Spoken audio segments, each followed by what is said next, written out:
魏无羡心里其实不太愿意江城在这里多留，如果蓝忘机回来，再听到他说些什么，气氛会比现在还要尴尬，就道：“还没问，你是怎么知道我们住这儿的？”江城看了他一眼，道：“我看到赤灵阵了。”一说赤灵阵，魏无羡就明白了。他们刚搬过来的时候，魏无羡带温宁走遍了附近所有地方，在这个村子周围设了不下10个赤灵阵。这些年他也没学过别的法事，所以习惯性的用了云梦的就阵型。江城一看，立马反应过来是他，大概是见此地偏僻，猜测他并不想让外人打扰，因此孤身前来。想到这儿，魏无羡态度又缓和了些，问道：“这里距离莲花坞不算近，也不属于哪家的业猎范围，平白无故的怎么会突然路过这儿？是不是出什么事了？”江城沉默了一会儿，然后告诉他：“封官大典这几天就要在清河举行，仙门百家要一起商量埋棺的地点。这次外出就是为了赶去清河。埋棺不能随便，自然是要看风水的，选得好，后代升官发财，生生不息，百世安宁；选得差，父母无人养，老婆跟人跑，后代穷潦倒，死也不得安宁。而如果选在血煞阴邪之地，不出10年，必成凶尸，像赤峰尊这样已经是凶尸的，那就会变成妖了。仙门百家做事尤其拖沓，讲究什么礼节清谈，一套一套的，每次等事情真正定下来，也是很久以后了。但有的是能拖，有的是不能啊。赤峰尊和敛方尊尸体怨气这么重，越早下葬封印越安全，这都2个月了，怎能还没解决？”魏无羡就问：“是不是出了什么问题？”江城说：“剩下的阴虎符没被销毁，总有心术不正之人妄起邪念，而且2具凶尸在棺材里一直打架，招来了不少恶灵怨鬼，百家正商量着要给他们分棺。”魏无羡无声地叹了口气，都闹得要分棺了，看来是真出了大事。不过他现在的身份尚处于一个比较微妙的位置，在这件事上不好表现得太主动，因此什么都没说。江城看聊得差不多了，就提出要离开。魏无羡也没有挽留的意思，准备送他到村口。刚刚那小孩一直躲在门口，但不敢靠近，见江城往这边走，转身一溜烟跑了。魏无羡奇道：“你干什么了？人家这么怕你？”江城就说：“什么都没干，就在村头小河岸边站了一会儿，想找个人问路，结果除了几只笨鹅，一个人影都没看到。好不容易看到一小孩，见到我拔腿就跑。”他们村落处于山的阳面，每天正午都是太阳最烈最强的时候，因此这儿的村民大多有睡午休的习惯。眼下刚是饭点结束，估计村里没事的都去睡觉了。魏无羡又看了江城站的位置，地上赫然一道紫电的边痕，又见江城眼神躲闪，心下了然，那是村里鹅大爷们平时上岸专门用来抖胳膊抻腿的地方，平白无故地盘被占，人鹅大爷能不生气吗？要知道那几只大鹅可是全村最危险的生物，平日里谁都不敢招惹，魏无羡见了都得绕道走，估计没见过江城这么嚣张的，上去就围攻他，连紫电都照出来了，怪不得把人小孩吓得不敢靠近。送走江城，魏无羡看天色尚早，便和上屋门去山上找温宁。蓝家在各地设有别馆，为的是在外夜猎时方便落脚，其中有一处离他们住的村子很近。蓝忘机说那个别馆小院已经很久没有人住了，里面还有一些家具和符篆，需要的话可以搬过来用。房子主人都这么说了，穷人魏无羡自然是不会客气的，当即托温宁着手操办这件事。温宁借了邻居家的板车，赶着小苹果就哒哒上了路，来回几趟，搬下来不少好东西，桌子凳子席子小几全都有。把能用的家具搬下来后，温宁还时不时就要去这个别馆住上几天。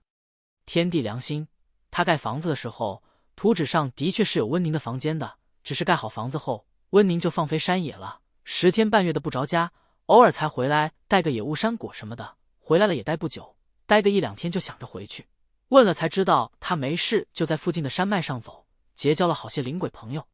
话说回来，魏无羡原本就希望温宁能有自己的生活，既然他这么喜欢在山上待着，便随他去了，更美名其曰琼林巡山。只是温宁这次离开的时间着实有些长，魏无羡就想把他叫回来了。一是他担心温宁遇到危险，刚刚听江城说最近仙门百家又因为封官大典的事开始走动，难以保证他们会不会偶然路过这儿，再不小心抓走鬼将军。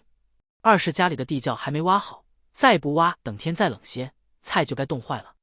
山路崎岖，寻常人很少会走这地方，魏无羡不能预见，因此这路走起来还是比较吃力。路上他一直有些心思不宁，虽然方才面对江城，他嘴上说得很洒脱，但其实他心里比谁都清楚，蓝忘机不可能和他一直住在这里。他有自己的家族，自己的志向，总归是要回蓝家的，比起烧菜喂鸡，持剑抚琴显然更适合他。如果有一天他对自己说，他过腻了归隐的生活，想要重新入世，他有什么理由阻止吗？他真的会无动于衷，甚至大方的挥手告别吗？也许会，可是相处的这数月，他们一次架都没有吵过。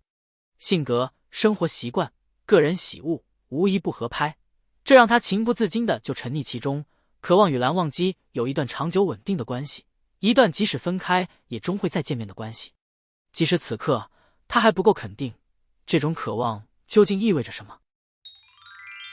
爬了快有1个时辰，魏无羡才摸到蓝家修的实路，远远的就看到温宁在房顶上坐得规规矩矩，像一颗灰色蘑菇。见他来了，温宁从房上一跃而下，欢快地朝他跑过来。公子，你怎么上山了？又探头看了看他身后。蓝二公子没和你一起吗？魏无羡就道：别看了，我一个人来的，你把东西收拾收拾，跟我回家，咱们挖地窖去。温宁自然不会拒绝，点头道：哦，好的，公子，你先到里面坐，我这就开始收拾。等温宁让开，魏无羡才看到这座别馆的全貌，一看他就知道这个别馆为什么没人住了。山路偏僻难行，地处洼地，潮湿多雨，对面还有一座破败的山坡，乃是巨婴养魂之地。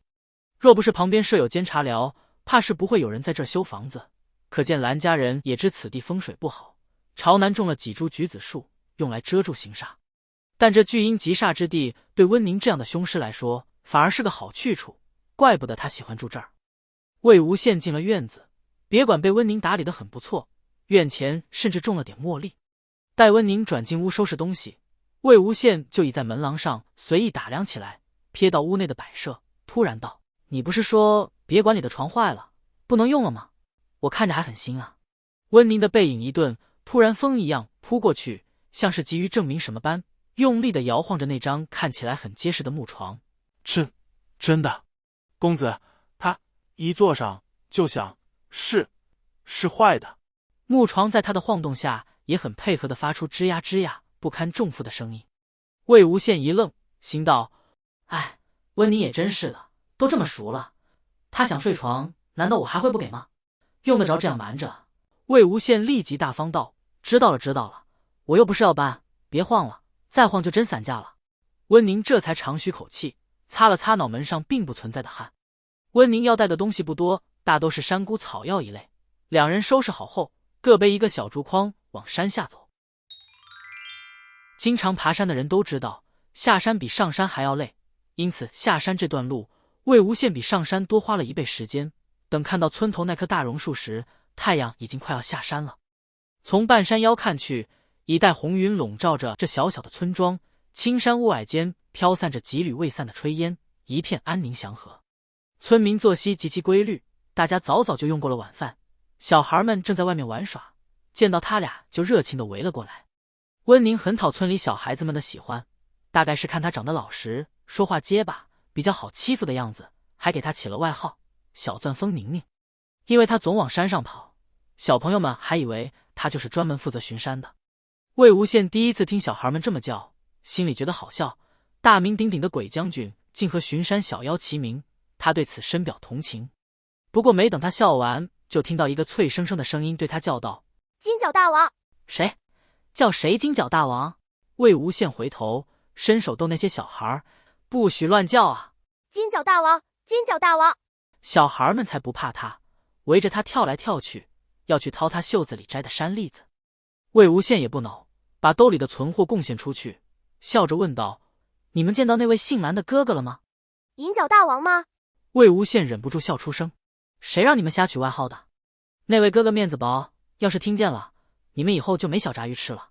孩子们自然不会把他的威胁放在心上，你推我搡嬉笑一团，其中一个老实巴交的拉着魏无羡的手，指了指通向河边的小路。大壮哥哥在那里。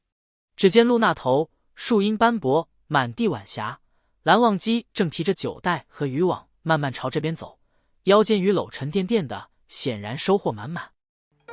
如果你喜欢我分享的小说，请点击订阅频道，欢迎在视频下留言，你们的观看是我剪辑影片的动力，感谢您。